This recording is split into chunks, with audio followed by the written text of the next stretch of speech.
Bonjour et bienvenue sur ma chaîne YouTube Tech Tuto et Astuces. Dans cette vidéo, je vais vous montrer comment insérer des équations complexes sur Microsoft Word. Quand on insère des équations sur Microsoft Word, certains ont tendance à les écrire directement sur la ligne en écrivant directement l'équation et c'est pas comme ça que ça se fait. Il y a une option d'insertion d'équations sur Microsoft Word qui va vous permettre d'insérer des équations complexes comme celle que vous voyez ici.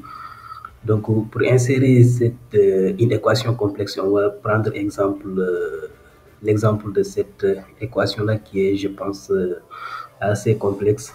Pour cela, on va d'abord se placer à l'endroit où on souhaite mettre l'équation, c'est-à-dire ici. Ensuite, on clique sur l'onglet Insertion. Là, on verra Équation ici. On clique dessus. Donc là, on voit des modèles d'équations.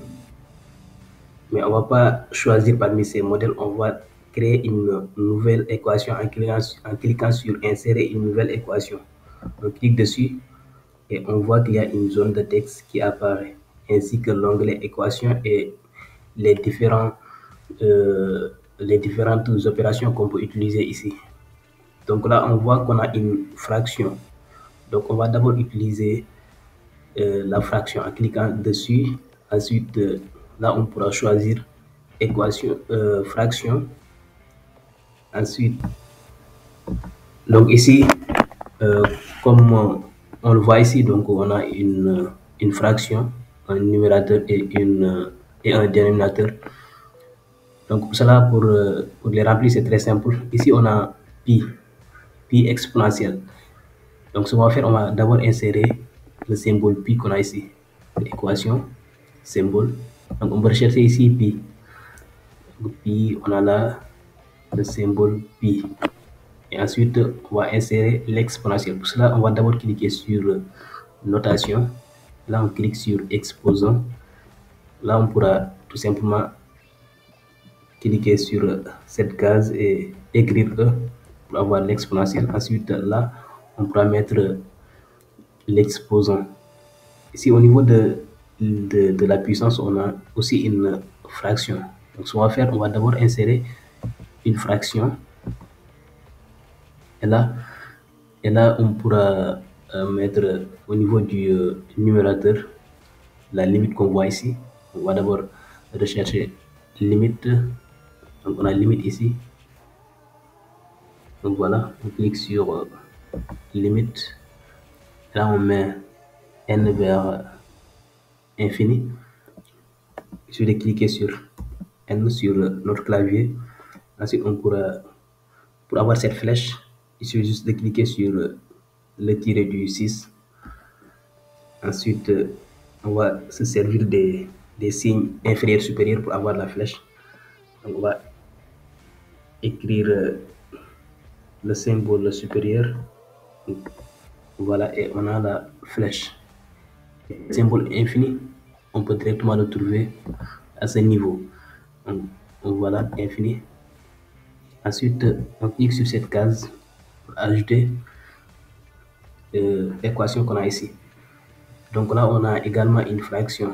Donc, il va nous falloir insérer une fraction. On clique sur fraction, on insère la fraction, on met au numérateur de la puissance de n. Donc ce qu'on va faire, on va insérer l'exposant, ensuite écrire 2 la puissance de n. Ensuite, pour déplacer le curseur, il suffit d'utiliser les boutons, les flèches du clavier. Voilà. Et là, on pourra mettre la parenthèse n factoriel. Et pour avoir ce symbole, on utilise le point d'exclamation du clavier. On ferme la parenthèse.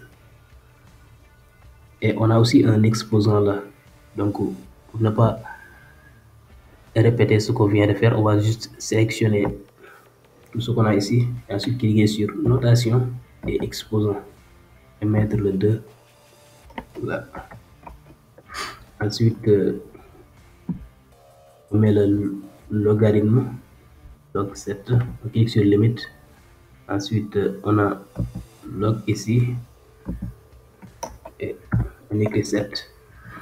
On va au dénominateur, on a ici entre parenthèses 2n factoriel. Donc on va écrire d'abord la parenthèse, ensuite 2 parenthèse factorielle multiplié par racine de n. Donc pour insérer la racine, on clique sur radical, ensuite racine carrée, et là on insère n. Donc on voit que on a inséré tout le numérateur. Donc on va aller au dénominateur, on peut utiliser la flèche bas du clavier, voilà, et là on a une intégrale. Donc, on va choisir l'intégrale à ce niveau, on clique sur intégrale et ici on a différents types d'intégrales. On va choisir cette intégrale là avec les bornes, donc on clique dessus. Là on pourra mettre la borne supérieure qui est infinie, voilà, on met infini, ensuite 0 pour la borne inférieure, voilà, et ici on a exponentielle de t au carré. Donc ce qu'on va faire c'est cliquer sur notation, exposant, on met le E,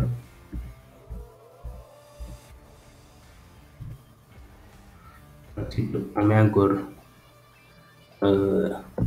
exposant, on écrit la moitié au carré,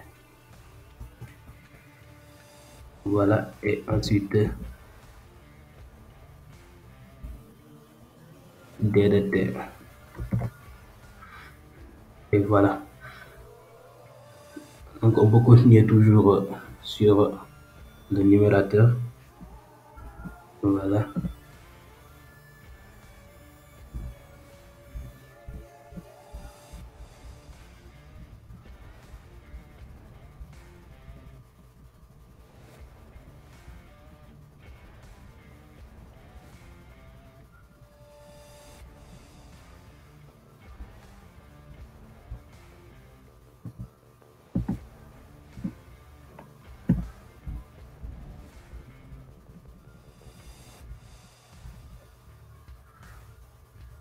Et voilà, là donc on écrit moins, ensuite on met exponentielle de i multiplié par somme, etc. Donc on va écrire exponentielle, équation, que exposant, on met le e, ensuite exposant on met i multiplié par somme. Donc la somme on l'a quelque part ici, voilà, somme, et là également on a des bornes, donc on va utiliser cette somme. Donc là on peut mettre les bornes ici infini, et là on a k égale 0, k égale 0, et là on met une fraction,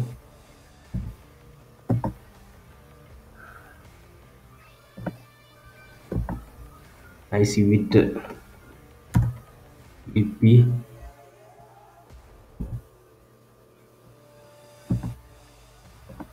et au dénominateur la parenthèse là, k plus 1 multiplié par 4k plus 3.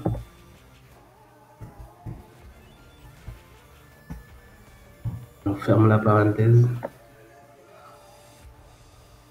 et voilà. Donc on va aller au dénominateur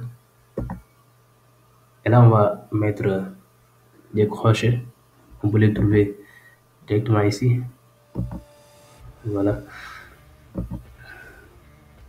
Là on met l'intégrale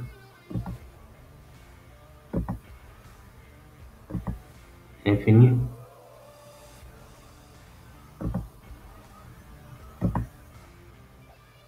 de 0. Là, on met une fraction. Cela, on a 3D de t sur à la puissance 6 plus 1.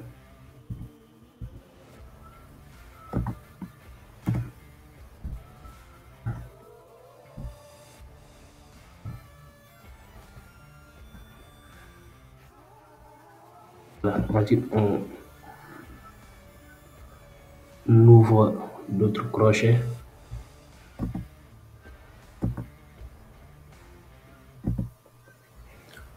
On met une intégrale.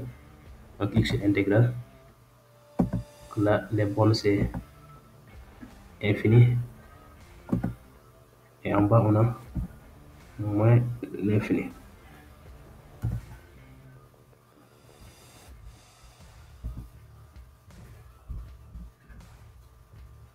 Exponentielle.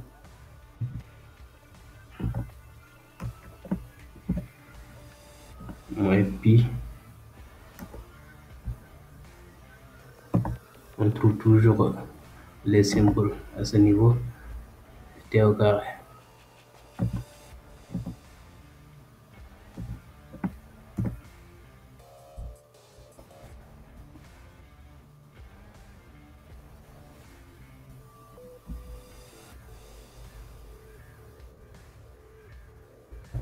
DDT. Et voilà. Donc voilà notre équation. On peut augmenter la taille des écritures si on le souhaite.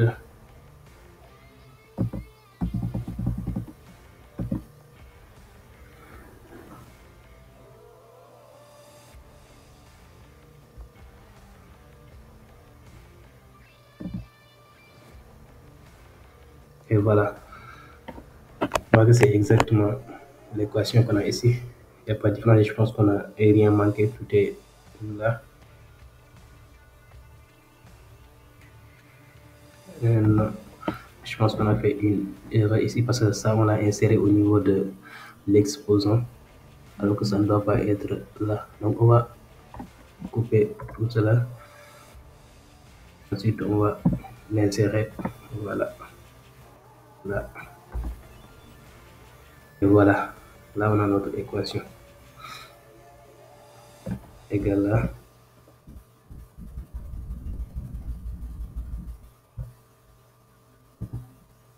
50.